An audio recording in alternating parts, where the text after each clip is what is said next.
Welcome to Learn by Charts. In this video, we are going to talk about what is delisting.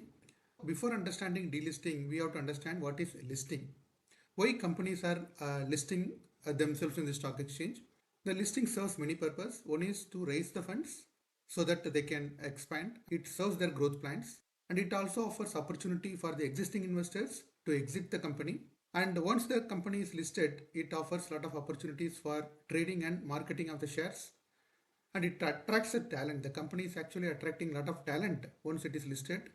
The shares can be offered as the stock option to the employees, and it also brings the reputation to the company.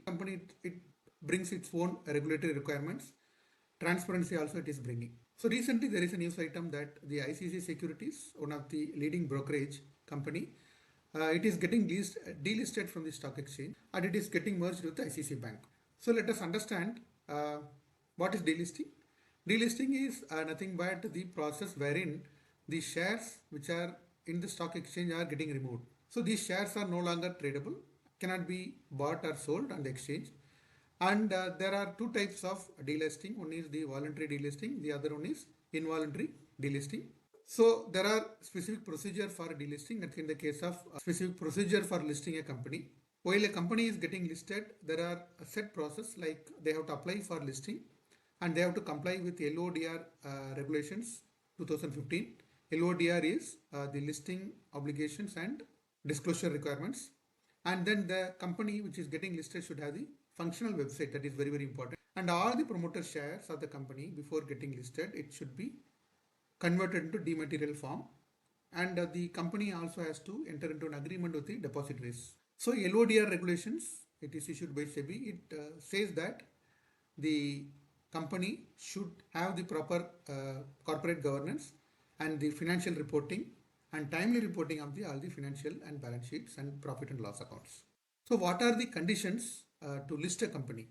So it can be classified into two broad categories. One is the compliance requirement. The other one is the company should have certain track record. As far as the compliance is concerned, and it should comply, the company getting listed should comply with the Securities Contract Regulations Act and also fulfill the requirements as defined in Companies Act and SEBI Act.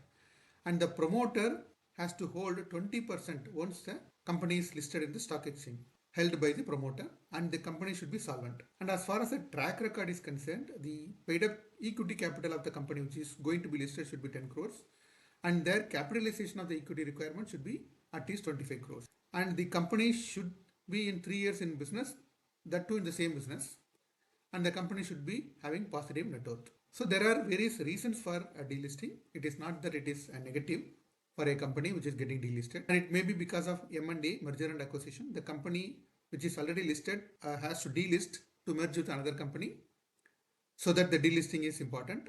And there may be some strategic reason also. The company may be having some long-term goals, growth plans and expansion. That's why it is getting delisted. And the company may be in financial distress, and it may be a costly affair for the company to continue to list it. And there may be some non-compliance requirements. As per the SEBI regulations, each listed company should fulfill certain criteria. If they are not fulfilling, they are getting delisted. And the company which is public, which is listed in the stock exchange, they may decide to go private for their own reasons, so that the company which is available for public shareholding, it is becoming a private company. So the types of delisting, it may have two. One, it may be voluntary delisting or involuntary delisting. In voluntary delisting, it's an own act. It's their own act of the company to get delisted. It may be because of restructuring and also for reducing the cost of compliance. And in case of involuntary delisting, it may be not initiated by the company but initiated by the regulator, because they are not fulfilling certain exchange rules specified by the regulator SEBI.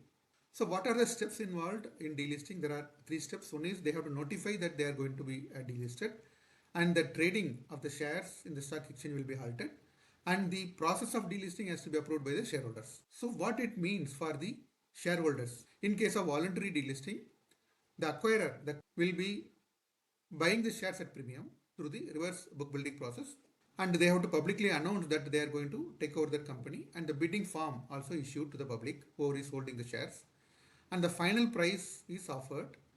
It's a maximum price offered for each share to buy. And if you are not planning to sell your shares to the acquirer, then what you can do is still you can hold. But the only problem is you cannot sell the shares in the exchange, but you can sell it over the market. So once, it's not that all shareholders have to approve. If some shareholders are not approving, but if specified limits are reached at the time of getting approval from the existing shareholders, the process will go through. If the specific limits are not received, then the company cannot delist. It has to continue under the listing category. For example, if you don't give the shares to the acquirer, then what you can do is you can still continue, but there are certain risks. Continue to have the shares, then there may not be any buyers in future. And post buyback, post delisting, the stock prices will definitely decrease. So you may not be getting the required benefit. And in case of involuntary delisting, the promoters buy at a price determined by the independent valuer. Here, in case of voluntary, and you don't retain the ownership, but in case of involuntary, you still retain the ownership. Share price falls deeply post delisting. That is one of the important risk in retaining the shares of the delisted company. Reverse book building is a process through which the price discovery happens for the benefit of the shareholders, and it consists of four stages. One is the appointment of BRPL and allotment of symbol. BRPL is the book running lead managers. Actually, they are identified for managing the whole process of delisting, and then the company also allotted with the company which is getting delisted will also be allotted with a symbol. It's a unique symbol. And then shareholder, they are offering the price, and they can offer the price. It may be equal or above the floor price set by the company. Then the final buyback price is arrived, and there is a window for it, and the price discovered is taken up for settlement through the National Securities Clearing Corporation Limited, NSCCL. So there are certain examples of the delisted companies. Voluntary delisting, there are Alpha Level, India, and Arvind Products. And there are certain companies like Allied Resins, Amrit Banaspati Company Limited, they are all getting amalgamated. That is why they are delisted. And as per SEBI delisting regulation, the Aqualand and Atlas Co, these companies are getting delisted. So what happened to the delisted company? So the delisted company will no longer be a public company, and they cannot access the required capital. And it may sometime affect the reputation of the company, and so they cannot attract the additional investors. So for delisting also there are pre-requirements or prerequisites. The company which is getting delisted should be listed at least for 3 years. It's not that I list today and tomorrow I delist. And there should be a 6 months cooling off period post any buyback or preferential allotment or earlier delisting offer is failed.